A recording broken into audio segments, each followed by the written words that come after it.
What's going on, everybody? It's Anthony, Russo, and Kaecey. We are here with a very special guest today with Truth Will Set You Free. I know it's mid-afternoon, so do us a huge favor. Start sharing this out there. If you're watching it later in the evening, also hit the share button. As we've talked about for a while, it is that time to start sharing your political opinions and not be in fear of the world around you. We have got Chad Prather running for Texas governor, comedian, talk show host, podcaster, etc. He's with Blaze TV. He is going to be with us, joining us, talking about his run for governor and also just talking about anything from local politics to life, etc.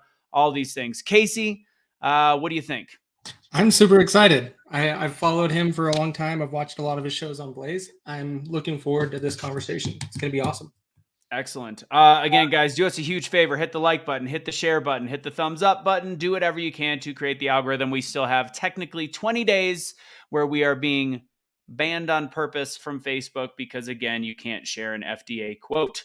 All right, ladies and gents, let's get the party started. Chad Prather coming up right here on Truth Will Set You Free in 30 seconds.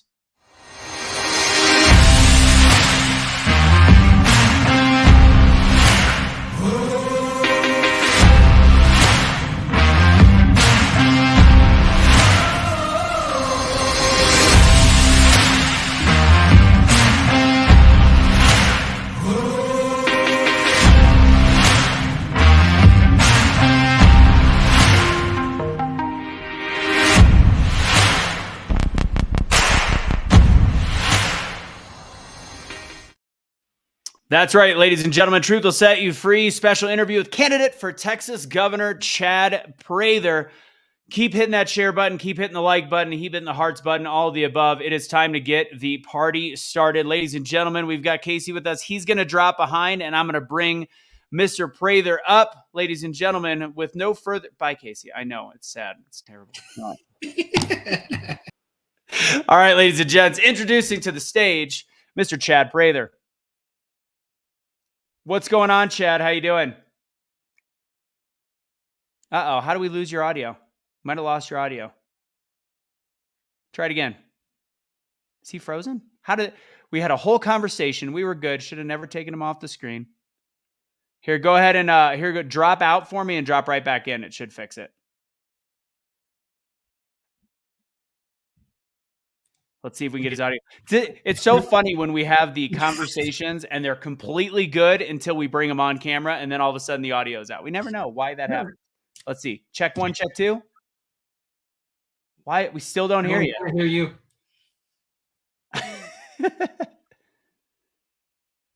Try it again. No. Here, do me a quick favor. Go ahead and just leave the StreamYard and pop right back in, and it usually will work. All good. All right. Anyways, so after this, I'll do a little private rant to our audience. We'll do a rant on Ukraine and Biden and Russia and the stock market that's completely crashing. While we're at it, let's go ahead and look at some comments coming in as well. All right, let's see if Chad's audio is back. Check 1, check 2. How about now? Bam, we got it. All right. I'm telling you, Satan himself lives in technology. All right, let's get started. Kaecey, again, monitor the comments for us. If you see anything good or if you've got any questions, bring it on up. All right. All right, Chad, got it working. First off, good to see you, as I said, in your original studio, and obviously where all of your comedy started coming from. Let's start right there. First off, tell us about the fact that you're running for Texas governor, and then how you got started being this political comedian, pundit, etc. Yeah, so I'm 49 years old, so I'm going to go ahead and date myself a little bit.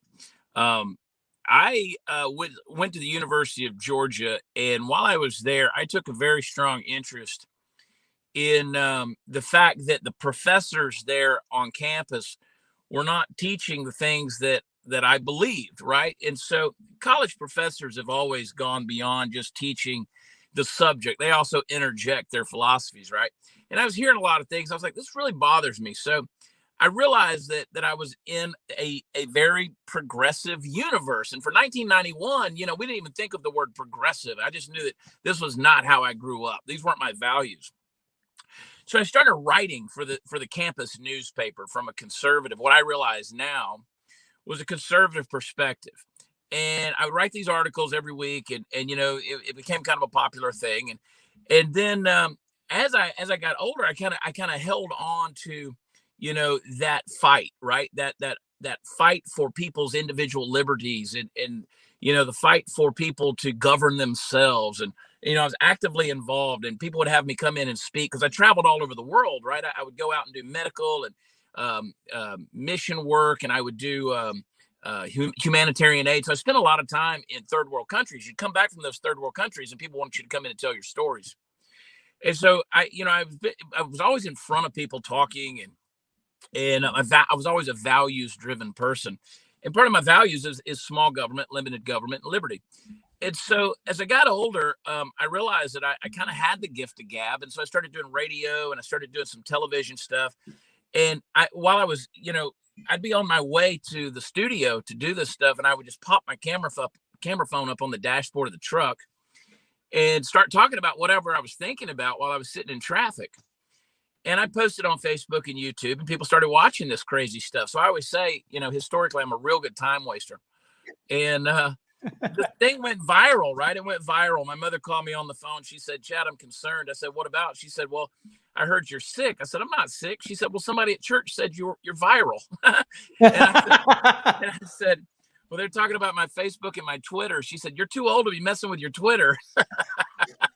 So, I didn't have the nerve to tell her about my Snapchat. But anyway,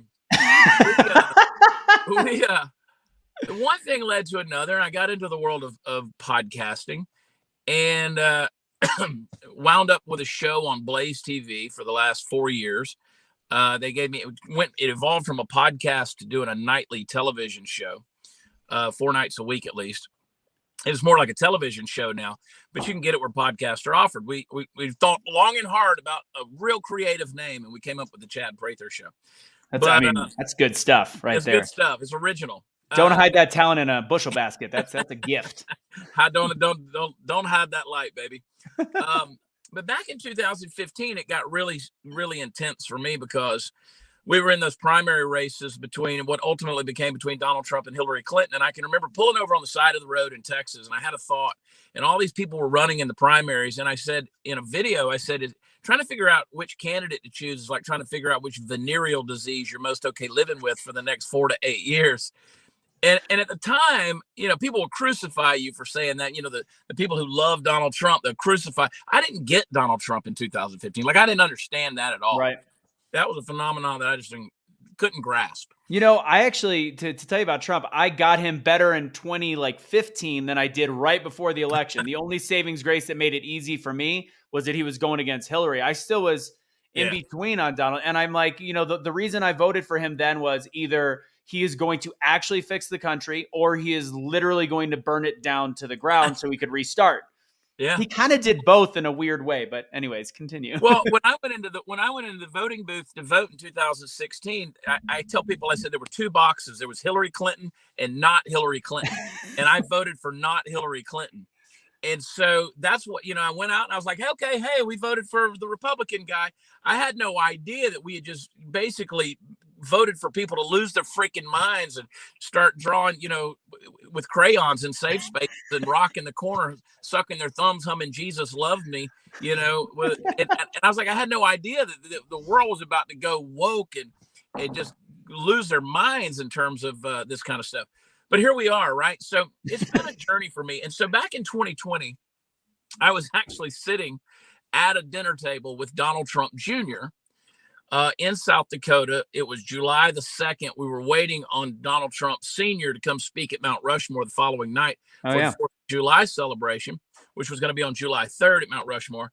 And my phone went off, news notifications saying that Greg Abbott, the governor of Texas, which is where I live, was handing out more mandates, determining that more businesses were non-essential, shutting them down, and was furthering the mask mandates in the pandemic. And so I said, surely somebody's going to stand up to this guy's overreach, because what was happening on the federal level was now happening in Texas. And being, again, a small government liberty guy, I said, surely somebody's going to speak out and stand up against this guy. And somebody sitting next to me said, why don't you do it? And I thought about it for a second. I always tell people that I don't know if it was because I was drinking wine that night or because I was sitting with a Trump, but I jumped on Twitter and I tweeted at 7:20 p.m. on July 2nd, 2020, that I was going to run for governor in 2022. And I went to bed, woke up, did the thing with the Trump family. We were guests of Eric Trump the following day. And man, I just wasn't really paying attention to this huge online groundswell of people who were saying, yes, do this, do this, do this. And so I thought about it and I said, yeah, I think that I, as the everyday person who has a platform and a voice, should actually pursue this. And I had no idea what I was bargaining for, Anthony. I had no idea. It was like taking a sip from a fire hydrant. I have learned so much in the last 19 months. It's incredible. But I made myself, as I have my entire life, I've made myself a student of what I was pursuing. Right. And so I'm pretty proud of what we've accomplished. We're 4 full days away from the election primary day, which is Tuesday, March 1st. It's been an adventure, and we're obviously, as we've talked about, we can talk about it some more. I'm knee deep in even more adventure and challenges right now as we get close to election day. Yeah, we'll get into the censorship pretty quick. And honestly, Kelly and I went to see you speak, and both her and I we know how funny you are. We've seen your show, we've seen your content. Seeing how you've educated yourself on federal politics all the way down to state politics, the state of Texas, etc. That was where I was like, holy shit. Like it goes above. This is for anybody that several months ago said that this was just some random tweet and you're not serious. You have learned, you have surpassed the knowledge of most politicians at this point, because they stopped caring about 7 years into their office, and a lot of them are at 48, as we know. So kudos to that, because we both were like, did you know he was that smart? Did we know that? So it was great to see you in Longview. And the question before we get into censorship. So with Governor Abbott, I think it's fascinating. That was the other thing that, as I've started to watch you and Alan West speak, as a Texan, I had a little bit of trouble seeing why Governor Abbott was not the right choice. Because to me, I agree with you. The mandates were overreach, but it was happening all over the country. I'm like, he still was better than most states. Granted, Texas should be the best state. Let's be very clear.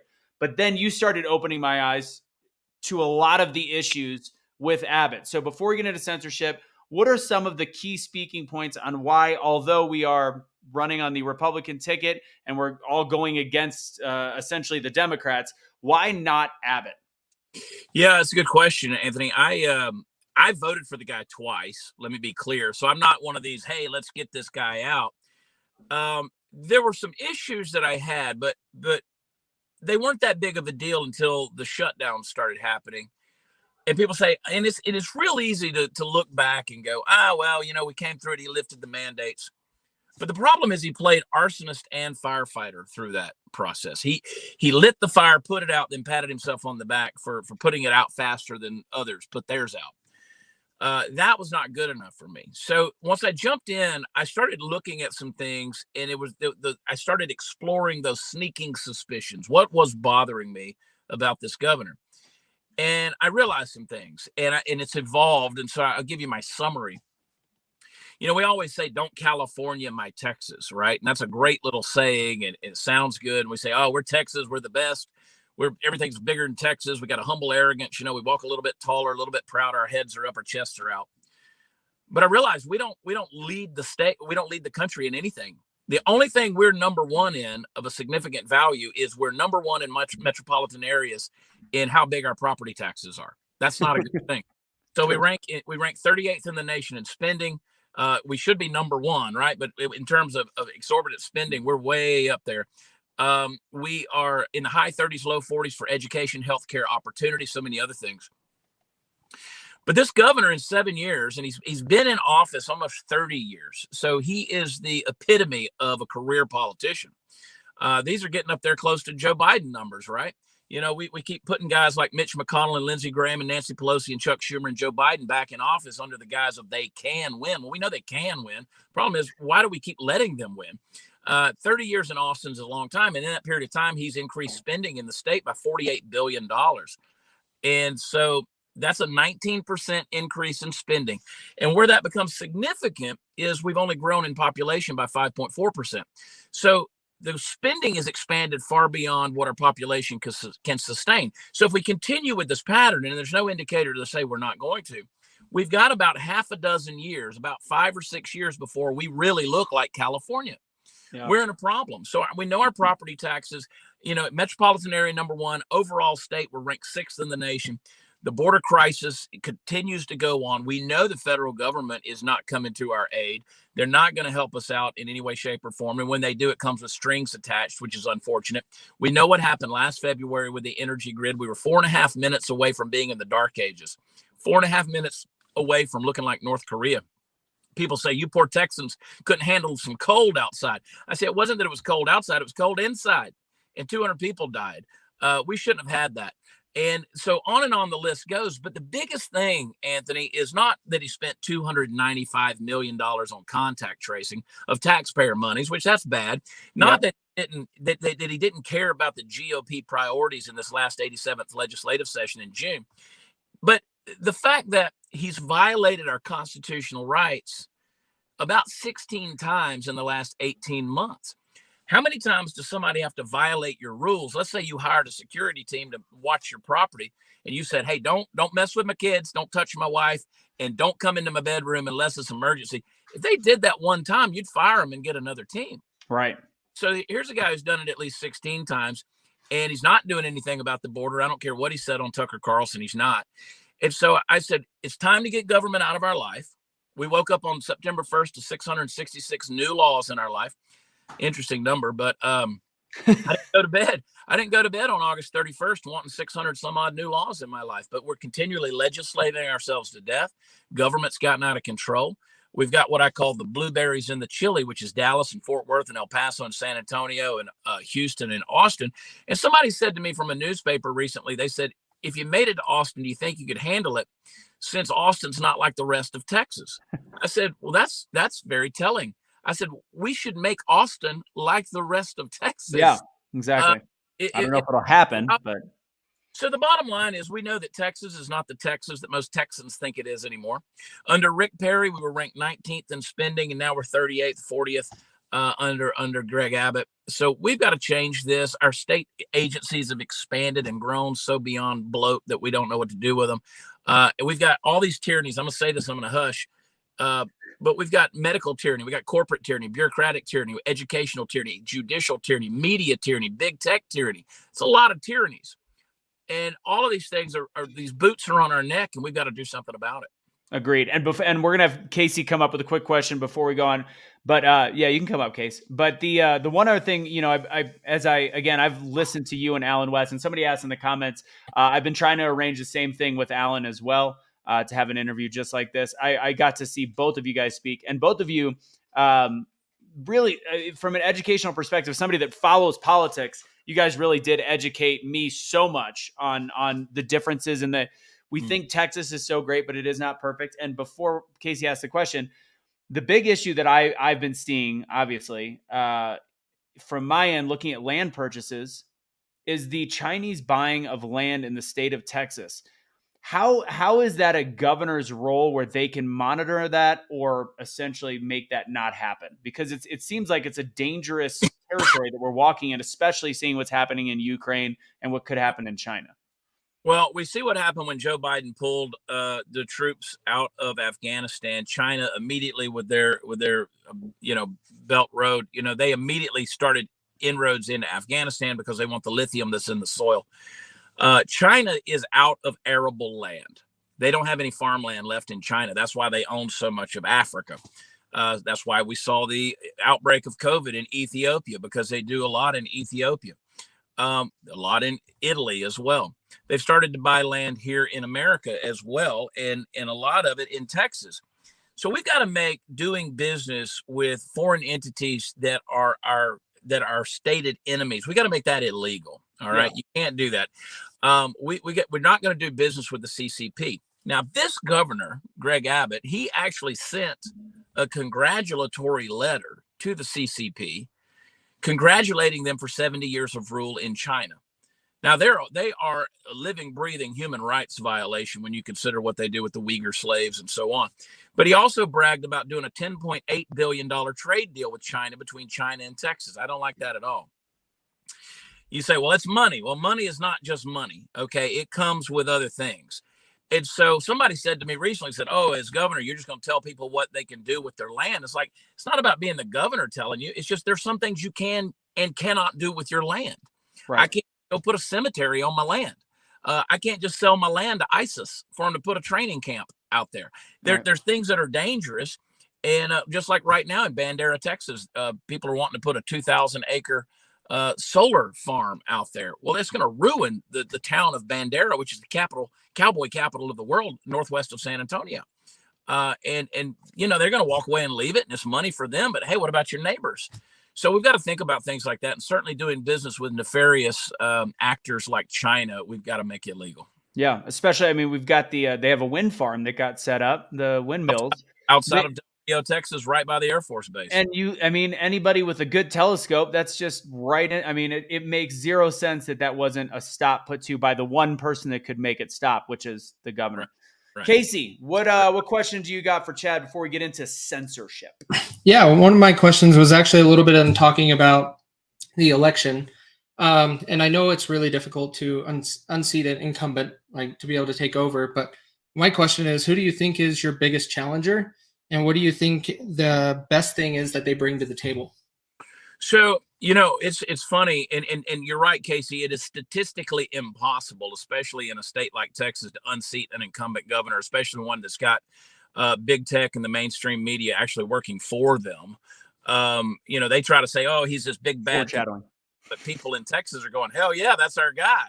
So by quote bashing him, they're helping him. Does that make sense? So I was the first person in the race. Okay. I was the first person in, and then Don Huffines jumped in May of 21. And then Alan West jumped in November of 21. And so since November of last year, the three of us have done at least 17 candidate forums together across the state. There weren't debates because we're coming from the same perspective and we've got the same idea, and that is anyone but Abbott. As long as it's a conservative person, somebody's going to put Texas back on track. Obviously, if Greg Abbott wins the primary against O'Rourke, we're going to back Abbott. Okay. But I still insist that he is just the flip side of the same big government coin. So, you know, I'll tell you about both of those guys. You know, Don Huffines comes from a big business background. Alan West comes from a big military background. Obviously, he was a lieutenant colonel. He's been in politics his whole life. People say, oh, but not politics, he was military. You don't become a lieutenant colonel without being engaged in politics. It's a true story. And so then he held office as a congressman in Florida. And Alan West has been a friend of mine for a long time, a lot of years. I admire the man, love the man, appreciate him. And people say, well, he's got this fault and that fault. Yeah, you know what? Everybody's got their faults, but I love the man. Don Huffines, I didn't know that long. I knew him before he got in the race, but he's become a friend. And I don't know Don that well, but I'll tell you what, I consider him a very gracious man. And there's a lot of misinformation out there on the internet about him. They think he's a car salesman in Dallas. He's not. His brother actually owns the dealerships over there. He's a building developer. And so those guys, what they bring to the table is a ton of political experience. Don, of course, was a one-term senator in Texas, and he's been in the legislative process here in Texas. That's an advantage. Alan was the chairman of the GOP here in Texas. That's an advantage in that regard. These guys know the ins and outs.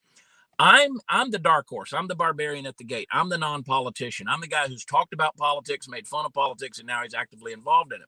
Some people see that as a pro. Some people see that as a con. Me, I personally push it this way. I say, look, I don't have any axes to grind. I don't have any grudges. There's no revenge.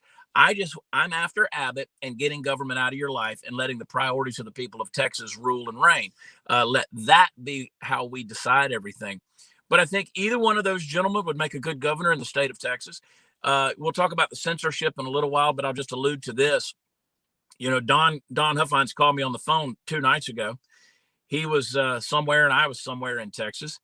And he such a good guy. He said, I heard that you got banned on Facebook. If you need to get a message out, use my platform. Now, that's unheard of in politics in the 21st century, but that should tell you the gentleman's race we've run. Yeah. We come from different perspectives. We don't agree on everything. You wouldn't expect us to. But at the end of the day, man, and I like to believe I sort of set the tone for that early on, because I said I'm not going to point fingers, mudsling, or name call, because I'm not running against these gentlemen. I'm running alongside them. Right. I'm happy the way we ran this thing for the last year. No, that's awesome. Kaecey, did that answer your question? Absolutely. Love the answer. That's very nice. It's a gives a whole different dynamic to politics, and I think that's a refreshing change that we need to bring within this arena in general. He's not the best color man in the business for nothing, Monty. There you go. Awesome. All right, Chad. So for those of you that don't know, Chad is not on Facebook right now. We have all had our battles with social media. He's been in and out of jail. We were doing really well for a while. Once we were able to monetize, we were doing great. Then all of a sudden you say a couple things, they take you off. The censorship has reached all new levels, and still people from the left don't understand that it is only one direction. But this actually is possibly a slightly different story. So Chad, kind of explain what's going on with your social media and your thoughts on it. Well, I'll tell you this. I've been on social media for a long time. Back in 2007, 2008, I used to sit there and stare at my phone, and my wife at the time, she'd say, "You're always looking at that phone." And I was like, yeah, well, there's a way to make a living on this social media thing. And so we began to do that. I found the way to do that. And I always had a good relationship with social media, even though I've been abrasive in my humor and a little bit controversial at times. But I never had a Facebook ban. I never even had a single restriction on Facebook until I was a candidate for governor in Texas. So on Monday morning, and normally I have a business rep with Facebook that I can email, and she normally responds right back. They look at it, review it with real eyeballs, and they're like, yep, we got it wrong. They lift the restriction, right? So this time on Monday morning, 7 a.m., I look at my phone. I'm in Facebook jail. It's a 7-day suspension, which is very odd. It's odd because the last suspension I got was a 30-day. Now, normally they go higher. They don't go lower.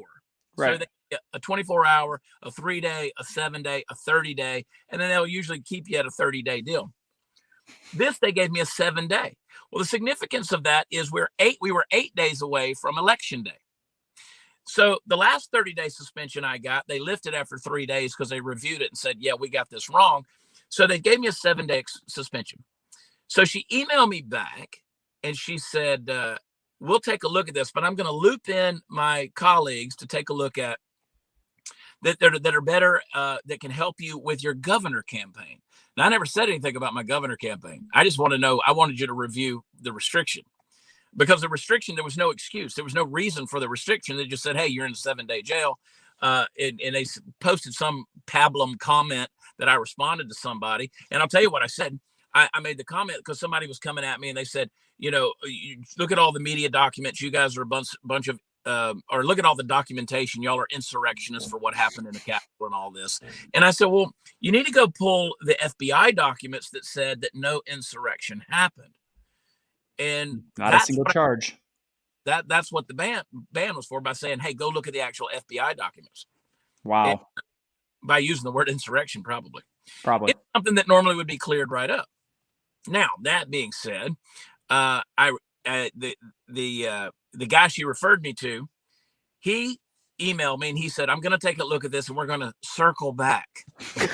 Sounds a lot like Jen Psaki to me, right? We're going to circle back. So I emailed him again yesterday. Yesterday was Wednesday. And so that was Monday, Tuesday. Emailed him yesterday, Wednesday. Still had not heard anything back. He's still not circling back. And I still haven't gotten a response. And today, of course, is Thursday when we're taping this. So I haven't heard anything. We are going to file a petition legally to get me reinstated, because we need to do that, because that's the first step. If we're going to do any other legal recourse later on, is we have to at least say that we took the steps to try to get reinstated. And the thing will probably be up in 3 days, but here's the deal. My major stump for campaigning is Facebook, because that's where I have millions of followers and a lot of reach there. And so for them to take me down 8 days before election day, to me, is election interference, especially when you've already admitted, I'm in a campaign here, and you have not given me a legitimate reason or a review as to why I'm being censored. So you can get a little bit of PR out of that for a day or two, and after that, it starts to become problematic. Right. And here's the issue that I have. I remind everybody that Greg Abbott in 2021, February 21, he passed a law based on common carriage, which has been around since the 19th century in America regarding telephones and telegraphs. And he applied that to the censorship of conservatives, specifically with social media in the state of Texas. But Greg Abbott's also the number 2 subsidizer of Facebook in the nation. Texas gives Facebook about $165 million a year in order to do business in Texas. They give them tax subsidies.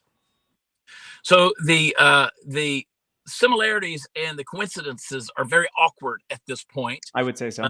That one of your opponents is being silenced. Now, it's interesting that Don Huffines has reached out regarding my ban and said, hey, let me help you.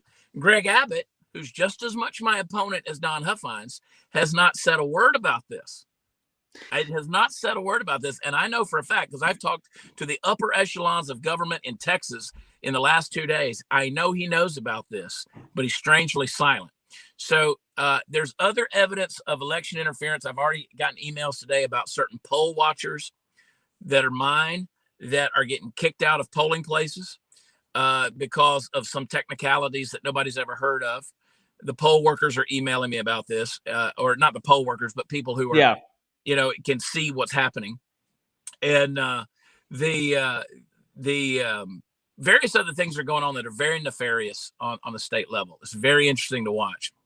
Right when I heard somebody message me, I think yesterday, like, did you know, because they knew we were doing the show with you, and like, did you know that Chad got pulled off of Facebook? And I was like, no, get out of here. And then I'm not gonna lie, my immediate thought was, because I remember when you spoke, you talked about Abbott having the ties to Facebook and a little bit of that, and I was like, this is it's a little hairy. My initial thought was somebody with that kind of power. And ultimately, it's not just about you, Chad. It's also about the fact that as a group, as a collective, with the Huffines, the West, and you, the goal, I believe, is to make sure there's a runoff election, and then to get to the people that really, really, really know their Texas politics. You're going to probably have half the amount of votes show up for the runoff election, and whether it's you, whether it's West or Huffines, just somebody to make sure that the GOP has somebody representing Texas. So the fact that they know that you're not just a voice for Chad Prather, you're a voice for the anyone but Abbott kind of movement on that side. Sure, so that's why it was so important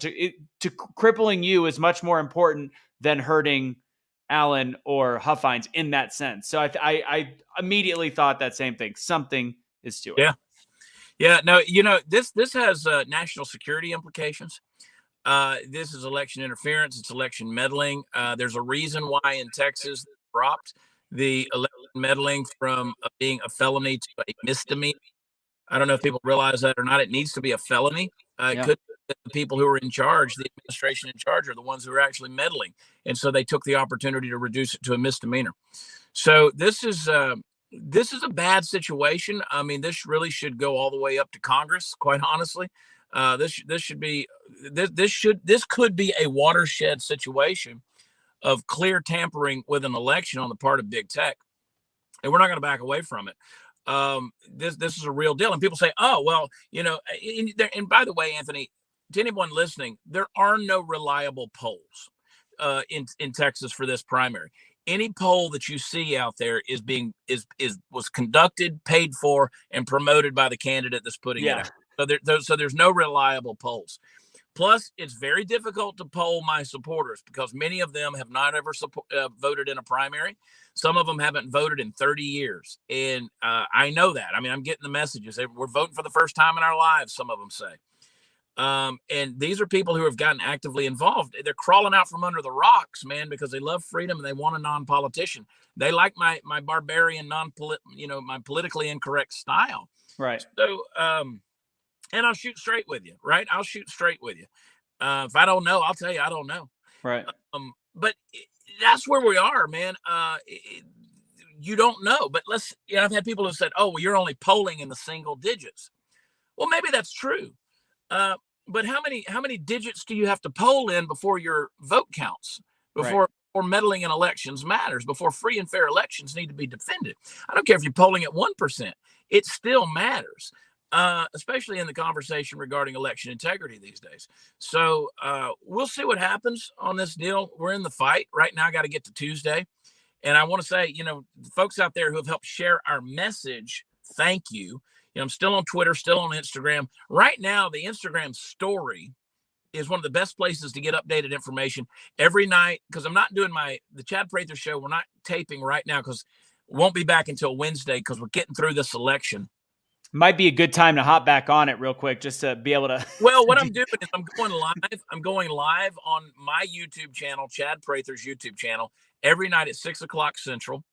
From now on until then, we've got a couple thousand people that'll watch that live, and I get pretty fired up. It's pretty passionate about all of this stuff, and which doesn't take much. I'm a pretty passionate guy, but we kind of give people some updates on that. But I'm humbled. I want to, thankful for Don and his support in that. His gesture was kind. I did an event the other night in Royce City, and a lady sitting at the front table, she said, "What if we all pulled our phones out and went live at the same time, and you just put out a 2-minute message?" And I was like, that is humbling. That is very humbling. Clever idea to do that. And Glenn Beck, he had me on his show Thursday, was a week ago. So last Thursday morning, he had me on. He gave me 17 minutes, which is radio gold if you can get minutes on the Glenn Beck program. And that's on my Twitter. It's on various places, my YouTube. And that was it's actually pinned at the top of my Twitter, Watch Chad. And that was a powerful, to me, a powerful interview.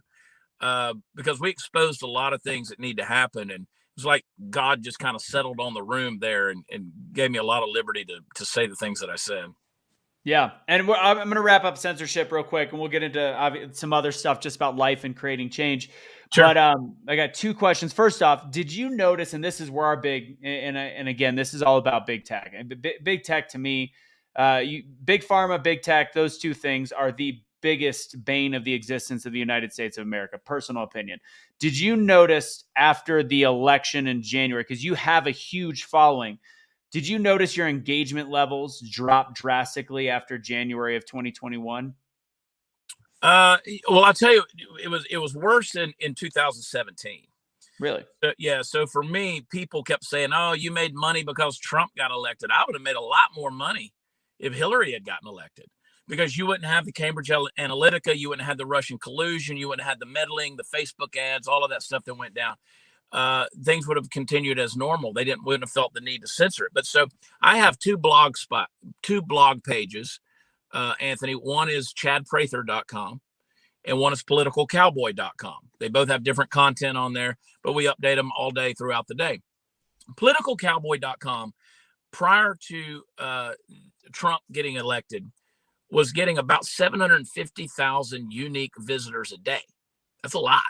Yeah. On January 27th, 2016,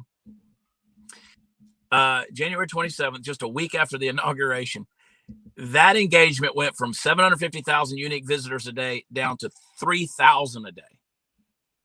So the main bit of traffic was being driven through my Facebook pages.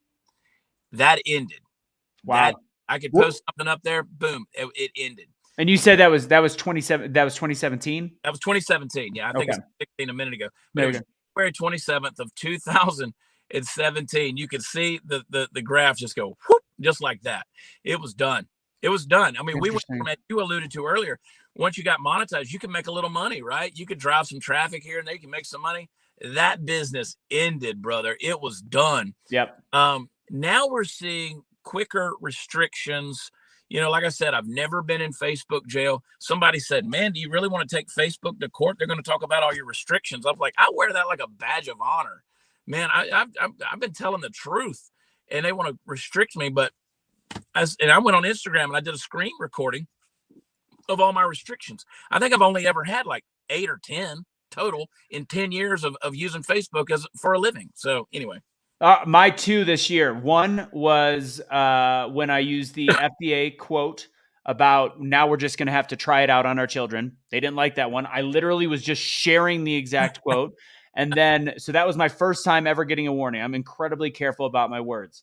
And then the next one was a month later. And again, without any background of issues, nothing at all, they banned certain things. So after the second one, which was me saying that Omicron just so happens to be looking a lot like the common cold, it's structured the same way, etc.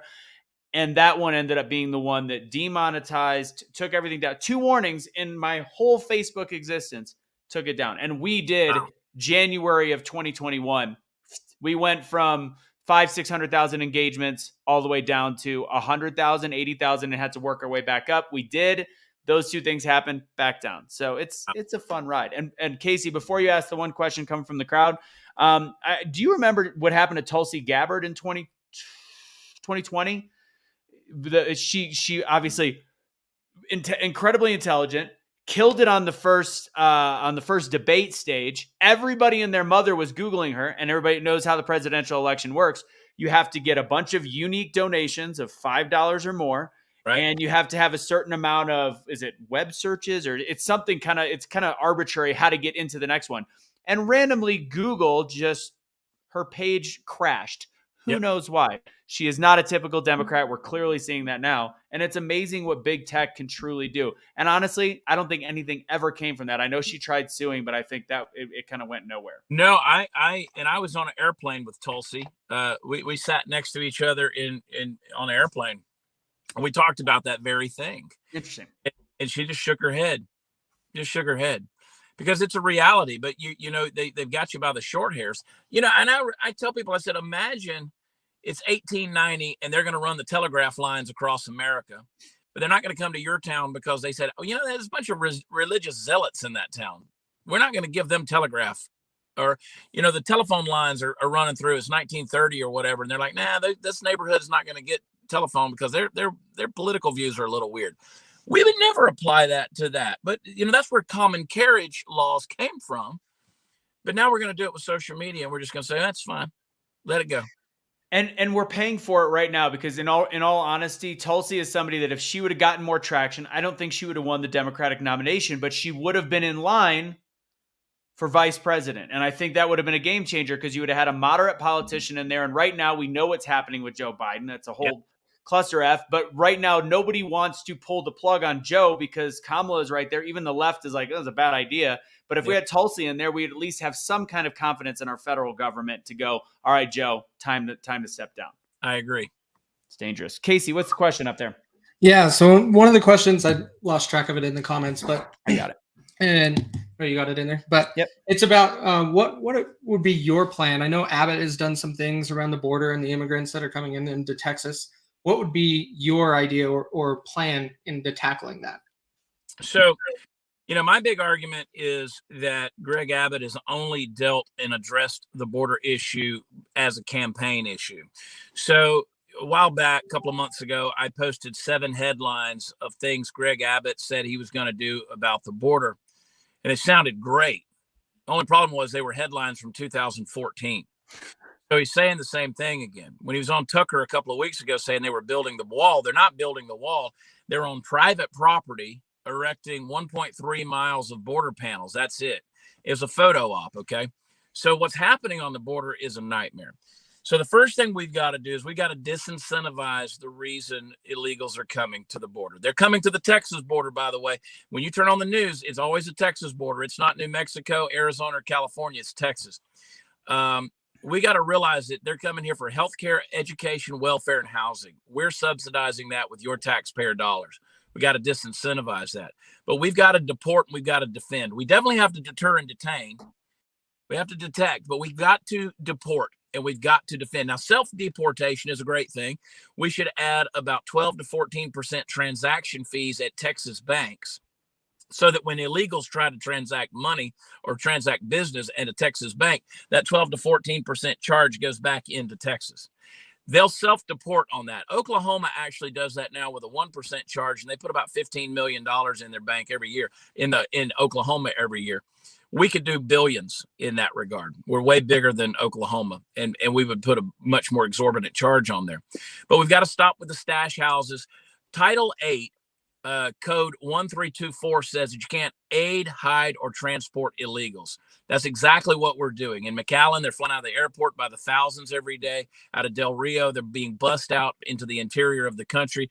Catholic charities and other 501c3s and NGOs are helping them do that. We've got to revoke the licenses of those NGOs who are violating that Title VIII code. Article 1, Section 10, Clause 3 of the U.S. Constitution, Article 4, Section 4 of the U.S. Constitution goes hand in hand with Article 4, Section 7 of the Texas Constitution that says that if the federal government's not going to come to our aid in an event of an invasion, and this is an invasion, then what we've got to do is the governor becomes the commander-in-chief of the State Guard and the state of Texas, and now can enact the State Guard, and currently needs to be using the Texas National Guard, as well as the militias, as well as the Department of Public Safety, their human and material resources, which rival the military in some cases, but also civilians and veterans. We need to be deputizing them. And the point I'm making is, yes, we do need a physical barrier where we can get it. But Texas, out of 1,254 miles, there's only really about 300 miles of that actually need a border wall. Right. So we need a human wall. People who stand there and say, nope, we're not going to violate Title VIII. We're not going to do that. We're not letting you into the country. We're not going to do that. You need to turn around. You need to go and you need to come in the front door, not in the back door. You know, they're firing across the river at us every single day. Our men and women do not have the authority to fire back. Our founding fathers would be turning around in their grave. I mean, they'd be rolling over this. And this is an invasion. And on day one of my administration, we would declare it an invasion. We would also declare the cartels as narco-terrorists, and we would be able to do a lot more against them in regards to this. But listen, the cartels, no one is coming across that river that's not being aided by the cartels. They're making billions of dollars a year. In some places, $35 million a day or week. There was enough fentanyl brought across our border in the last year that was enough to kill 2.8 billion people. That's a third of the global population. So this is a bioweapon from China, another one, a bioweapon from China that is being brought into our country through the cartels as a weapon of mass destruction. So we've got to put a stop to this, not to mention the human trafficking, the organ harvesting, the child trafficking, the sex trafficking, stop all of these things. But we're going to have to declare Texas sovereignty, which is the 10th Amendment. No state has ever truly engaged the 10th Amendment in our history, because we know that the federal government not only is not coming to our aid, they've actually got a target on our back. They want us to become like California, because then we're weakless. We're weak, we're helpless, we're impotent. And you know, California is useless at this point. Good people in California, but their bureaucracy has destroyed the state. It's fall off into the Pacific Ocean because it's gone, it's done, it's dead. The land of Reagan is no more. And I don't want that to be the land of Sam Houston to go the same way. Yeah. So there's a number of things practically we could do, but it's going to take a governor with some balls to do it, quite honestly. Yeah. And I mean, you know, you and I talked a little bit about background with Kelly, you know, with the ranches and the farms and all this stuff close to the border. Not even right on the border, hour up, they're seeing things that it's a mass influx of people coming in to the point where they are getting damage to their property. They're risking their livestock, their horses, etc. every day, when prior it was once a month at worst. And now you're seeing it every day, if not twice a day. You're having shootouts on properties. And this is not even just on the border anymore. It's further north. And right. Trump even said the other night, he's like, we were almost done with the wall. So fact is, the wall is almost done, but there is these areas that should be patrolled by human beings, and we're just letting it slip through. And that's partially a Biden issue and also partially an Abbott issue to really take control and not just do photo ops. Well, and one of the things that Alan West and I have both proposed is we need to have a border zone between the Rio Grande and Highway 90 to the north. That needs to be completely controlled. Break that into 5 different divisions, 5 segments, which is basically what it is now. But we need drone detection. We also need motion detection. There's a lot of things that we could do. I mean, people have no idea, honestly. You get down into Texas, man, and it's a barren wasteland. Yeah.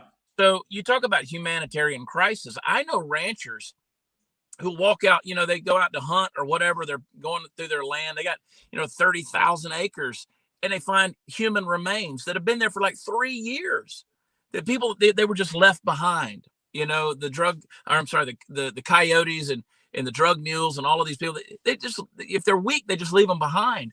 So we've got to shut this thing down. If it were up to me, I'm going to ding here. I'm going to let my battery on my truck crank up and die. You're good. It's the sound of money. I think in a Biden economy, this thing burns gas even when it's off. Truth, especially now. Welcome to the Ukraine situation. But no, people don't understand. I mean, we've got to stop turning ideologies into policies. And again, the woke mom, Kamala Harris, she hasn't been down on the border. She hasn't seen what's going on. My friend Joe Frank Martinez, he's the sheriff in Del Rio, Valverde County. When you saw all those Haitians under International Bridge, all of them are coming through. They arrested almost 100 different nationalities at the Del Rio border section. That's 121 miles of border section with Mexico. There's not that many. There's not 100 countries below us. They're coming from all over the world. There was about 145 nationalities at the southern border completely and totally. But Joe Frank is a Democrat. He's a Democrat, and he'll tell you he's a Democrat. He's been in that office as sheriff for a long time. But he'll tell you, he said, the last administration, he said, I didn't like that guy, but he had it under control. He said, this guy I voted for, and it's a mess. And it is, which is why they made them put the remain in place policies under Trump back in place in this Biden administration. Oh, that's good. Yeah. Yeah. 100%. Kaecey, you good? Yes, sir. Love it. Excellent. Love it. All right. Next question. We only have a certain amount of time left, and I want to talk about just general stuff in terms of creating change. And maybe if we've got a minute or two, we'll wrap up with what's going on in Ukraine, because that matters to kind of everybody. But I want to know, we talked a little bit in the beginning. We talked about comedy. We talked about common sense and comedy, mixing the two, and also creating change on a interpersonal level.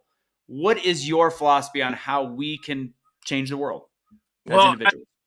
For the last 25 years, I started developing this philosophy of how can the normal, average, everyday person change not only the world but their world. I'm a person of faith. I love the Bible. I'm fluent in Koine Greek. It's not a spoken language; it's a written language. I taught seminary master's level Greek for the New Testament for 3 years on a master's level university setting. And I love the language, right? And I would read the book of Acts and how these normal, everyday, rough as a cob fishermen changed the world the way they did. Yeah, there were supernatural things that were going on. And I started pulling some of the things that were just kind of life principles. And I realized that there were four main things that were there, and it was vision, passion, discipline, and risk. And I heard that from a friend of mine, the late Jack Ryle. He was a great preacher, great teacher. And I heard this concept from him, and I said, I'm stealing it from you because it's so good. But, vision is that being able to see beyond your boundaries. You don't know what's happening over the horizon, but you got to be able to see beyond what your limitations are. And once you see it, it leads to passion, because passion gets you inspired by what you've seen, gets you up in the morning. But you got to have discipline. That's the hard part. That's shaping your life, shaping your life to accomplish that vision. And then you got to have risk. Risk is spending your life, the rest of your life, to accomplish the vision. And I always say it's got to happen in that order, because risk without discipline is recklessness, and discipline without passion is legalism, and passion without vision is hype, and vision without faith is meaningless. So you got to have faith in yourself, faith in God, faith in your community, the people around you, faith in your family. But you got to have that, and then let that vision come out of who you are, which is another thing. Who you are is something we've lost in this culture. Everybody that's confused with their gender and their pronouns, and they're making up words these days to try to describe how and who they are. And you need a glossary of terms just to know how to address somebody. That's identity issues, right? It's an identity issue. So you got to know who you are. And the only way you can know who you are is you got to know where you came from. So that's history leads to identity. Identity leads to destiny. That's where you're going in life. And if you do those three things and own those three things, you'll leave a legacy. That's what you leave behind. So history, identity, destiny, legacy. And so that's been my lifelong pursuit. Make sure that I'm operating according to who I am and according to that vision. And so those things kind of govern my life. I'm a very passionate person. I can get pissed off at everybody, right? And I can get pretty fired up. People know that. And my mother thinks that I keep getting in Facebook jail because I cuss. That's not it at all. But I also know when I get outside of myself, right? That's where stress and anxiety comes from. I've got a tattoo right here on my arm. It's a guitar with wings. Oh, Check. With me? I think there you go. I got you. You're Yeah, good. sorry.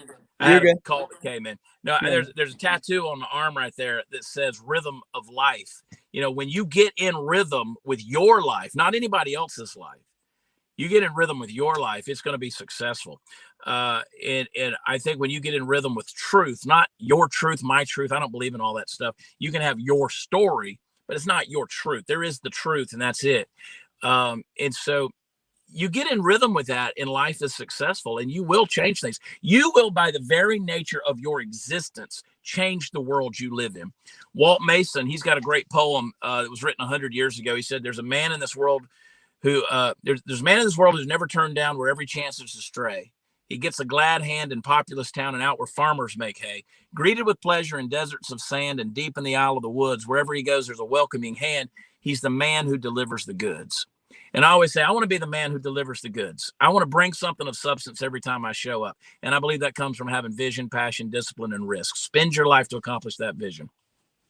I like that. Appreciate it. So when we started, I mean, this is Truth Will Set You Free, but it started out as hashtag Be the Change. And it really, what I based it off of was the shooting in Dallas, Texas in 2016, the police shooting. I go, how weird of a country / world do we live in right now where a bunch of people are protecting those protesting against them for whatever reason it is. And those are the ones that ended up getting shot and killed. And it's like, we have such an opportunity in this country.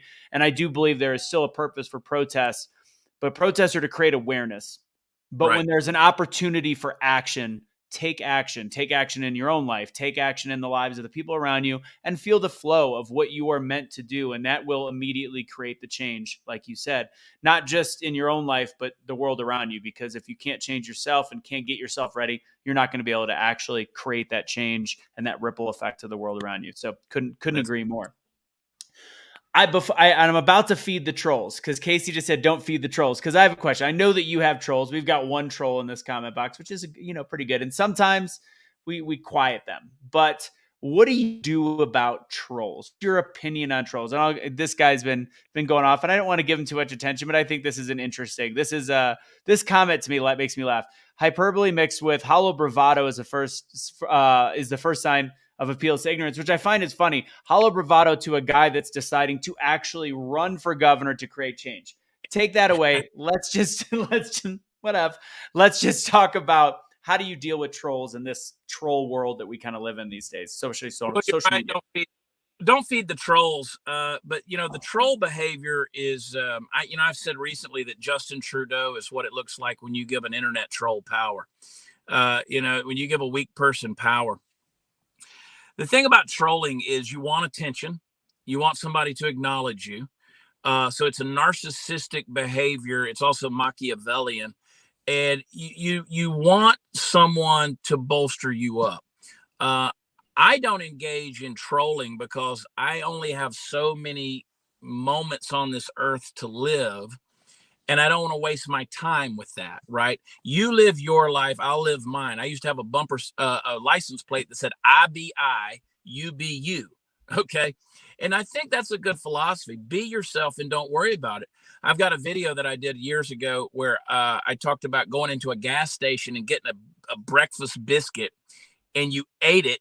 You knew it was going to be nasty. You knew you weren't going to like it, but you ate it anyway. You chose to participate in the consumption of this nasty biscuit, this greasy bread with a squirrel in between it. And you know what's funny is you're like, this is disgusting. It's probably going to make me shit later, and it's going to make me sick. But it feels good in the moment, but it reminds me that I'm a disgusting human being because I've got a nasty biscuit habit, because tomorrow I'll come back and I'll buy the same damn nasty biscuit again. So stop eating the nasty biscuit. Stop consuming stuff that's really not good for your life. And that's mentally and emotionally and spiritually and psychologically. And people say, oh, this was a publicity stunt. I promise you, you do not want the publicity that comes from doing what I've done for the last 18 months. I've had to lay aside businesses. I've had to relinquish sources of income. I've made far less money in the last year than I have in previous years. I've lost relationships. I've put 52,000 miles. No, I'm sorry. Let me look. 55,900 miles on this truck in the last year. That's on this truck. There's no private jets. There's no tour buses. I got access to a lot of different means of transportation, but I said, nope, we're going to take this truck, and where I go, I'm going to drive across this state. It's a big state. So I put in the hours, I put in the hard time, and put in the work, and here we are. If you want to troll me, God bless you, but you're not pulling me down off this stool. I love it. All right. Well, do you mind if we have you for 5 more minutes? Can I keep you a little bit longer? I'm with you guys. I'm whatever y'all want to do. I'm not going to tell you what's in my solo cup. All right. So obviously we got a lot going on with Ukraine. I actually was on Fox Radio this last week. It was my first time doing some national radio regional radio. And it's funny because you want to talk about vaccines? You want to talk about local politics? You want to go all through I got you. The first week that I get to go on, it's Ukraine and Russia, which is obviously geopolitics, which is something I had to spend a couple hours on, and I did a bunch of radio spots in the morning. And it was fun to learn about. I was skiing today, and I'm on a snowboard trip, and it's amazing the way that this situation is deteriorating minute by minute. Like it's absolutely absurd what's happening and how it affects the country. The big thing I talked about is we have destroyed our infrastructure to a point right now where these sanctions put on are so dangerous because in the end, it's just going to hurt our pocketbooks. And if the sanctions get too high, China's going to get involved, and it's a whole bunch of issues. So right now, based on what you're seeing in the Ukraine, because it does affect Texans, it affects everybody. What is your opinion on the situation? Russia is definitely fully moving forward with their invasion at this point. Well, this is what happens when people are offended by mean tweets and they want to put the quote nice guy that they perceive as nice into the office when he's completely incompetent. And again, let's set aside the Democrat versus Republican, Trump versus Biden. Let's set all that aside for a second. Anybody with a clear mind, anybody that's thinking about this knows that this administration is incompetent. They have no clue. Joe Biden has always been stupid. 50 years in Washington, D.C. Go back and look at his Clarence Thomas hearings. He's always been dumb. The problem is he just never lacked in confidence. Like he just boldly charges in and he'll stomp into hell with a water pistol, but he's not a smart guy. We know Kamala Harris and what she said the other day and wherever it was in Poland or Germany, wherever she was. I mean, that was a word salad that had nothing to do with anything. I mean, it's just nonsense. And she contradicted herself numerous times. So I don't know what we're looking at other than we're going to see, we have economically gone towards a modern monetary theory, which loves deficit. It loves debt because now you can just keep printing money and the backing of the dollar and the currency value can just go away. They've also embraced things like ESG scores, which are determining not your FICO score or your credit score, but now they want to tell you what you can buy and what you can purchase and do business with based on your browser history and things you've posted on the internet. So this is a parallel clown world we're living in. It's a house of mirrors. So I don't know, what is Putin's agenda? We don't know fully at this point in time. What is the relationship going to be between him and Zelensky? We don't know. We know that these are human beings on the ground. What the motivations are ultimately don't matter because this is on Putin. This is not on Biden. This is on Putin. Now, what's been done leads up to this, and the American people are going to suffer. We're going to suffer in terms of our first world comforts. Gas is going to go through the roof. The fact that we're relying on foreign oil and we haven't unleashed our own energy resources here in America that Biden shut down, it's going to be problematic. We've already seen the supply chain issues. That's only going to get worse. If China, which by all intents and purposes looks like they're headed towards Taiwan right now, if they do that, this all stems back to this atrocious pullout in Afghanistan that happened last August. And the world was watching while everybody was trying to figure out their genders and trying to figure out, their little social media posts with Jen Psaki and they were putting transgender people, making them admirals and giving them a position in the cabinet and all this kind of stuff. The world's watching. And while we've gotten progressively woke, the rest of the world still looks back and says, nah.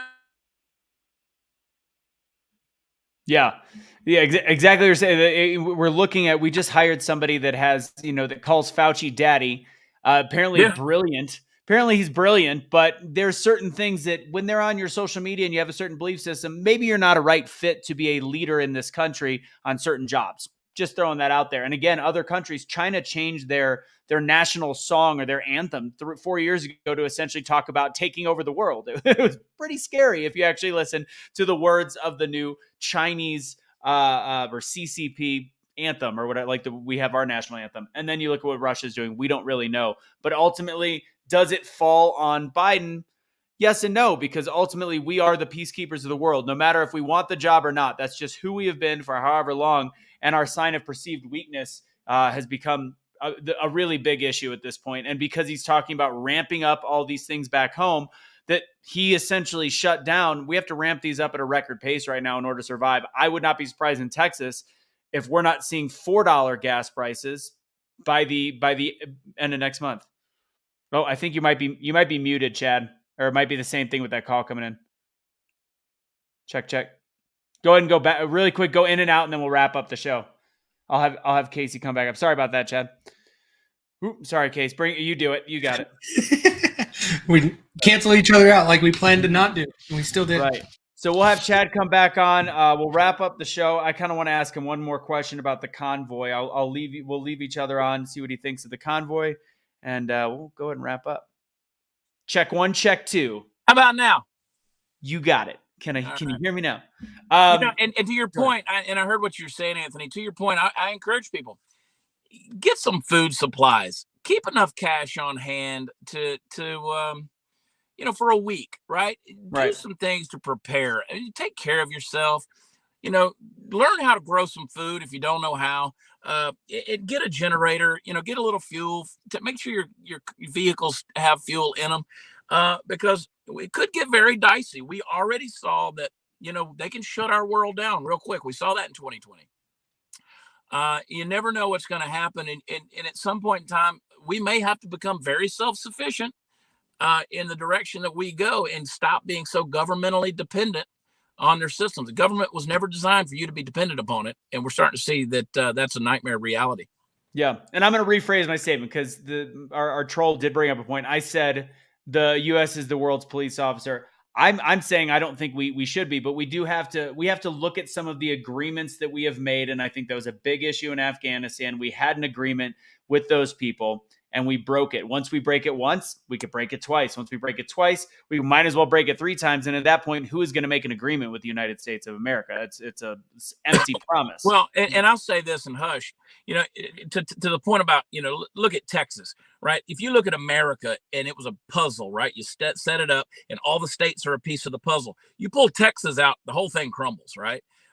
Just based on where it sits on the map. Well, it's sort of true with America too. You pull America out of geopolitics and you got a problem, because there are some legitimate barbarians out there who are still living with a mindset that's 500 years old, and it's about world domination. They want that. And so we are a peacekeeper in that regard, but I don't believe in Woodrow Wilson's plan of us being world police and getting involved in every foreign affair. I don't believe that. But there's something to be said for our economic power and our geopolitical power to be able to keep some of those crazies at bay. Which I feel like we don't have anymore, in my opinion, personally. No, we don't. I forgot we had one note. I wanted to make sure we covered it. The common sense and humor philosophy. Yeah. I've always said that if you take common sense, anything really, if it's a point you're trying to get across, but if it's common sense, and common sense seems to be dead, if you can take it, wrap it in a little bit of humor, and it makes it an easier pill to swallow, right? So even my approach towards comedy over the years has kind of been a George Carlin type approach, and that is, hey, it's sort of your pulpit, right? You get up, that's the place for free speech. Let's get up here and let's talk about it. And you laugh, but you walk away going, he made a pretty good point. I might not have agreed with everything he said, but he made a pretty good point. And I want us to do that. But at the end of the day, just be comfortable in your own skin.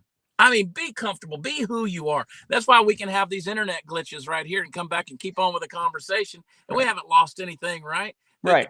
The show didn't end. We still had fun with it. Just be yourself. Be comfortable in whatever. And I had a friend of mine. We were in the Philippines years ago.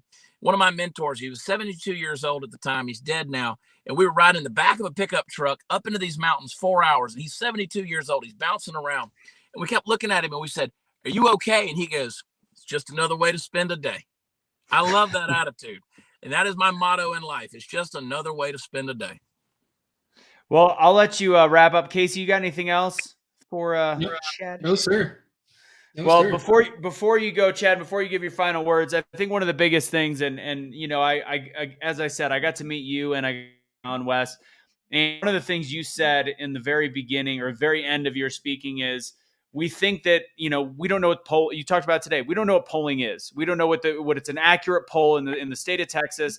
So Right. ultimately, don't be afraid of quote unquote wasting a vote because you have no idea which way it goes. And ultimately, right now, as we know, it's going to be very tough, Yeah. statistically very difficult to beat an incumbent in the state of Texas. But a vote for Chad or a vote for Alan is not, it's actually not even necessarily a vote for Chad or a vote for Alan or a vote for Don Huffines. It's Right. actually a vote to make sure that we are getting somebody to that next level for the runoffs. And Chad, I resonate with your message, and I really enjoyed Alan West. But you and I mean, we both come from comedic backgrounds. We come from kind of politically incorrect philosophies. That's why I'm going to be voting for you in the primary, and I hope to see. And again, no matter if it's you or Alan, those are the two people I've been following the most. A vote for you is not a vote against Alan West. A vote for you is a vote That's correct.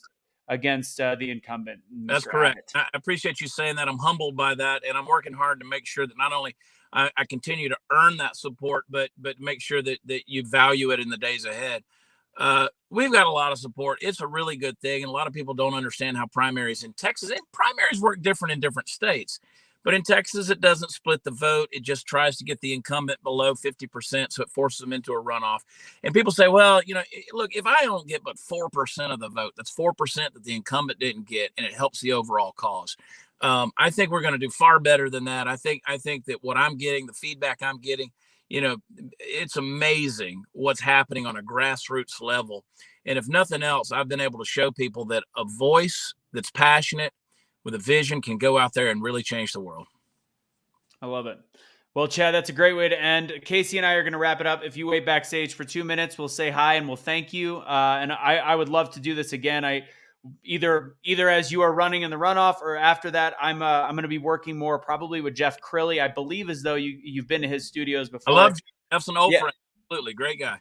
So I might be using that studio and might be doing a podcast, kind of a Joe Rogan style there. So maybe we'll get you in on once you the gotta come into schedule my comes. show as well. If you're that close, you got to be coming on my show there in Irving. So come on. Done and done. We'll set that up. I appreciate it, Chad. And either I'll see you after this or we'll talk later. All right. Perfect. Appreciate you guys. Take care. Thank you, sir. Awesome. Kaecey, what do you think?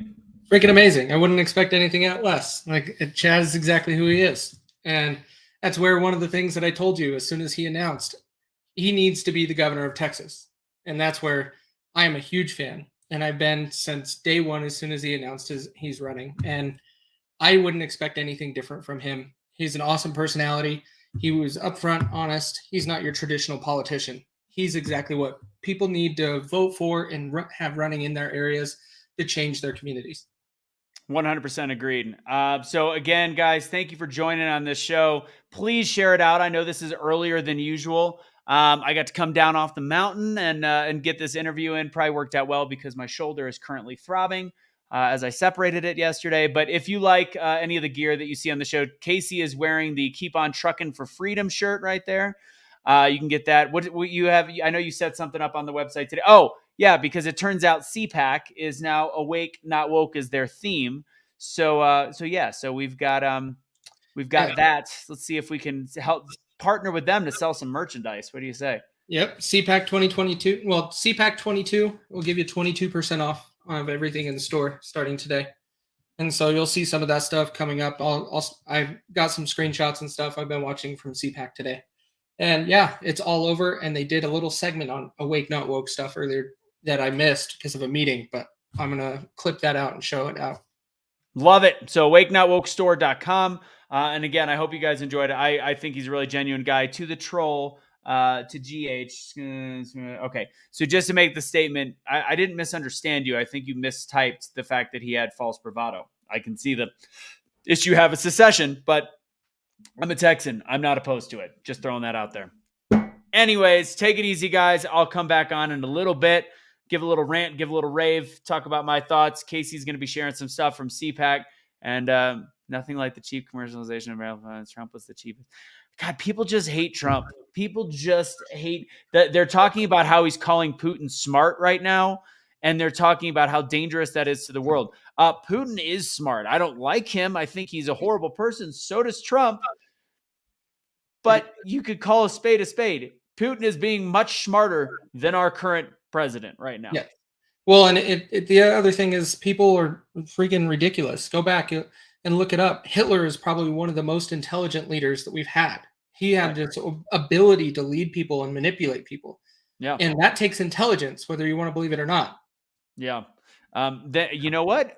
By voting for Chad Prather, that would actually be, actually moving towards seceding. So there you go. Let's see. I love the occasional troll. Oozing knowledge how much they would hate it if it were. Oh, I would not hate it. If Texas seceded, I would be ecstatic because all of the left would move out of the state, and then we could enjoy having normal people around us that use common sense and agree on like 90% of the things. It would be the most beautiful thing in the world if we were to secede. You would have many other states join them, right? Yeah. Right? Well, there's like 9 that have that in their constitution. Is it 9 or 10 that have the ability to do that? You want to say 9? Yeah. Yeah. Anyways, God bless, guys. Check out some of the merch on the website, wakenotwokestore.com. And thanks to Chad for being on the show. Looking forward to possibly having him on again. So, yes. Take it easy. I'm nowhere near the button. Where's the button? Oh, jeez. There it is.